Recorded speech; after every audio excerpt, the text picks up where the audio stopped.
चाहूंगी, जैसा कि आपने बताया कि एंकरिंग, एक्टिंग, तो मतलब आप एक तरीके से एक्ट्रेस रह चुकी हैं जी। अच्छा, तो कुछ ऐसे आपके काम जो आप बताना चाहेंगे? आप गूगल पे सर्च कर लीजिए। जय श्री राम दोस्तों, हर हर महादेव। 2025 के कुंभ मेले में आखिर क्यों चौंक धौंक की जिंदगी छोड़ बनी साध्वी? 2025 के कुंभ मेले में कुछ महिला साधु इस वक्त चर्चा का मुख्य विषय बनी हुई हैं।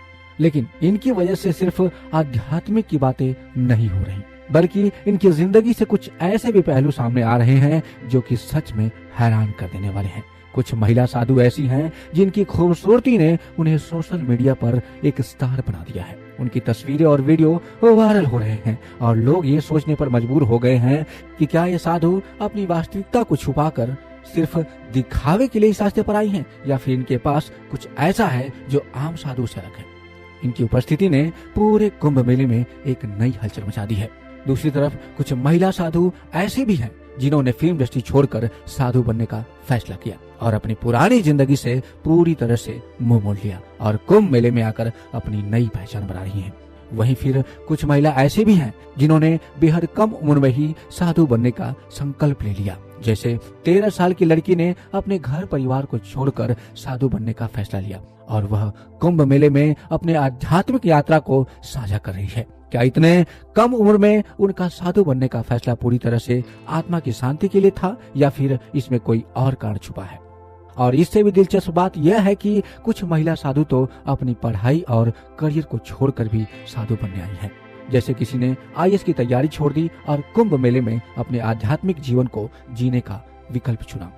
अब सवाल यह है कि क्या ये साधु सच में अपनी आंतरिक शांति के लिए इस रास्ते पर है, या फिर ये कुछ और है जो उन्हें इस मोड़ पर ले आया है? अगर आप इन महिला साधुओं के बारे में जानना चाहते हैं और उनके कारणों को समझना चाहते हैं जो उन्हें इस रास्ते पर ले आए हैं, तो इस वीडियो को अंत तक जरूर देखिएगा और कमेंट में हर हर महादेव और जय श्री राम जरूर लिखिएगा।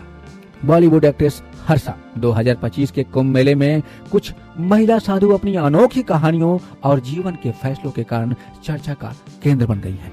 इस बार इन महिला साधुओं की कहानी सिर्फ आध्यात्मिक से जुड़ी नहीं है, बल्कि इनकी जीवन यात्रा के कुछ और भी पहलू ऐसे हैं जो आपको हैरान कर देने वाले हैं। इसमें से एक महिला साधु हर्षा है, जो कि एक समय में बॉलीवुड की मशहूर एक्टर रह चुकी हैं। आज कुंभ मेले में एक साध्वी के रूप में अपनी उपस्थिति से सबका ध्यान आकर्षित कर रही हैं। हर्षा का नाम सुनते ही कुछ लोगों के जहन में फिल्म इंडस्ट्री की चमक धमक और उनकी ग्लैमरस लुक्स की यादें ताजा हो जाती हैं। लेकिन एक दिन उन्होंने अचानक अपनी पूरी दुनिया छोड़कर साधु बनने का फैसला किया और यह निर्णय उनके चाहने वालों के लिए किसी बड़े झटके से कम नहीं था। क्या यह सच है कि हर्षा ने फिल्म इंडस्ट्री को सच में त्याग दिया? क्या उनका यह कदम सचमुच आध्यात्मिक की तलाश में है? हर्षा का जीवन बहुत ही दिलचस्प है। यह बॉलीवुड में एक स्टार है जिनकी खूबसूरती और उनके अभिनय से हर कोई मंत्रमुग्ध होते हैं। इस फिल्म एक्ट्रेस का भरा पूरा परिवार है। उनका कहना है कि वो अपने परिवार से दूर नहीं हुई, क्योंकि मन को, दिल को और जीवन को शांति चाहिए, सुकून चाहिए। इसकी तलाश में यह भटक रहे। इन्होंने यह बताया कि यह देश विदेश का भी लगातार दौरा करती हैं। मैं एक बहुत अच्छी लाइफ से बिलोंग करती हूँ, जहाँ पे मैंने अपनी लाइफ में देश विदेश में मैंने शोज किए हैं, परफॉर्म किया है, मैंने एक्टिंग किया, मैंने एंकरिंग की है। पैसों की कोई कमी नहीं है, नाम शोहरत कृति जबरदस्त है, फिल्मों में बहुत जबरदस्त एक्टिंग भी की है। लेकिन इनका कहना है कि जीवन में कुछ और भी चाहिए होता है। तो इनका मानना है कि ईश्वर की शरण में और भक्ति में जाना जरूरी है, तभी वह सब सुकून मिल पाता है। और किसी के उद्देश्य की तलाश में वो भी इसी दौरान 144 साल के बाद ऐसा मौका आया जब प्रयागराज में ये विशाल अद्भुत महाकुंभ आयोजित हो रहा है। उत्तराखंड की यह फिल्म एक्ट्रेस जब महाकुंभ मेले में पहुंची तो वहां इनका हृदय परिवर्तन हो गया और उन्होंने अपनी खूबसूरती और अपना खूबसूरत लिबास बदल लिया एक साध्वी के रूप में, और यह एक साध्वी बन गई। इनसे जब बात की गई तो इन्होंने बहुत कुछ बताया। एक्टर एक्ट्रेस से मेल मुलाकात इनका लगातार चलता रहा। जबरदस्त, बहुत शानदार एक्टिंग भी की। इन्होंने कई फिल्मों में काम किया। अब इनका ये कहना है कि जो भौतिकवादी दुनिया है, यानी कि अपना प्रोफेशन छोड़ा है, लेकिन परिवार नहीं छोड़ा। इनका ये कहना है कि घर परिवार से बातचीत भले ही काफी समय से बंद है, लेकिन घर परिवार को उन्होंने त्यागा नहीं है, लेकिन ईश्वर के शरण में और भक्ति में आ गई है, क्योंकि इनकी रुचि थी और भक्ति इन्हें अपनी ओर खींच कर लाई। और जब इनके गुरु कैलासा आनंद गिरी महाराज ने इनको प्रेरणा दी। नंबर 2, किन्नर हिमांगी सखी, जो पहले किन्नर थी। वो अपनी आध्यात्मिक यात्रा में कई उतार चढ़ाव भी देखी। उन्होंने किन्नर समुदाय से बाहर आकर साध्वी जीवन अपनाया और अब वो महामंडलेश्वर के पद पर पहुंच चुकी हैं।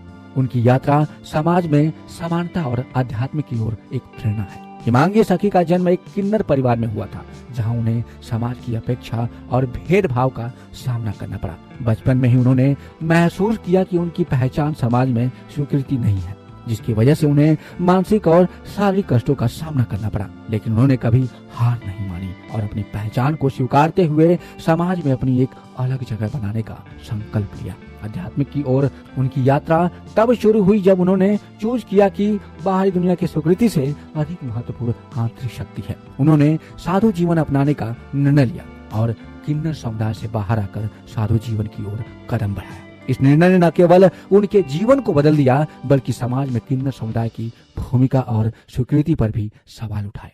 अब हिमांगी सखी महामंडलेश्वर के पद तक पहुंच चुकी हैं और उन्होंने महाकुंभ 2025 में वैष्णव किन्नर अखाड़े की गठन की घोषणा की है। इस अखाड़े में किन्नर समुदाय के साथ साथ अन्य लोग भी शामिल हो सकते हैं, जिससे समाज में समानता का संदेश जाता है। हिमांगी सखी का यह कदम किन्नर समुदाय, सामाजिक स्वीकृति और आध्यात्मिक की ओर एक महत्वपूर्ण कदम है। उनकी यात्रा यह दर्शाती है कि समाज में भेदभाव और असमानता के बावजूद व्यक्ति अपनी मेहनत, संपूर्ण और आंतरिक शक्ति से किसी भी ऊंचाई तक पहुंच सकता है। हिमांगी सखी की कहानी किन्नर समुदाय के लिए एक प्रेरणा है और यह बताती है कि विश्वास और आत्म स्वीकृति से कोई भी बाधा पार की जा सकती है। 13 साल की सबसे कम उम्र की साधु कुंभ मेला 2025 में एक और नाम जिसने सबका ध्यान खींचा और वह है 13 साल की स्मिता। उनकी साधु बनने की यात्रा न सिर्फ दिलचस्प है, बल्कि यह समाज के लिए एक गहरी सोच है और यह सवाल खड़ा करने वाली है। 13 साल की उम्र में साधु बनने का निर्णय किसी को भी चौंका देने वाला हो सकता है, लेकिन स्मिता ने ऐसा कदम उठाया जो न केवल उसे बल्कि पूरे दुनिया को सोचने पर मजबूर करता है। जब उसने परिवार को छोड़कर साधु बनने का निर्णय लिया तो लोगों ने सवाल उठाए कि क्या सच में इतनी छोटी उम्र में वह सच में इस रास्ते को समझती है। स्मिता का जन्म एक सामान्य परिवार में हुआ और वह पहले अपने जीवन में एक IAS ऑफिसर बनना चाहती थी। इसके लिए उन्होंने कड़ी मेहनत की थी और अपनी पढ़ाई में अव्वल नंबर हासिल किए थे। लेकिन कुछ समय बाद इनकी दिशा बदल गई और इनकी दिलचस्पी बचपन से ही इस ओर थी। और जब उन्होंने पहली बार ही गुरु से मिलकर ध्यान की कला सीखी तो उन्हें ऐसा अनुभव हुआ जैसे उनकी सारी उलझनें खत्म हो गई हो। उनकी आंखों में एक नई चमक और दिल में संतुष्टि की भावना थी। यह अनुभव इतना गहरा था कि स्मिता ने फैसला किया कि वह पूरी तरह से आध्यात्मिकता की ओर समर्पित हो जाएंगे और एक साधु जीवन अपनाएंगी। परिवार और दोस्तों से दूर होकर उन्होंने यह कदम उठाया और अब वह कुंभ मेले में प्रमुख साधुओं में से एक बन चुकी हैं।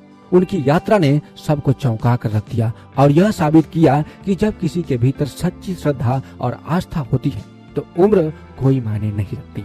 अब स्मिता न केवल अपने जीवन को नई दिशा दे रही हैं, बल्कि समाज को ये दिखा रही हैं कि अगर कोई किसी चीज के प्रति समर्पित है तो वह किसी भी उम्र में उसे पा सकता है। और स्मिता की यात्रा अभी भी जारी है और यह दर्शाती है कि हर व्यक्ति के भीतर आंतरिक शक्ति होती है जो उसे अपने रास्ते पर चलने की ताकत देती है। अगर आपको इन महिला साधुओं की कहानी दिलचस्प लगी हो तो आप अपना एक छोटा सा लाइक और दोस्तों के साथ यह वीडियो जरूर शेयर कीजिएगा ताकि इनकी यात्रा से और भी लोग प्रेरित हो सके।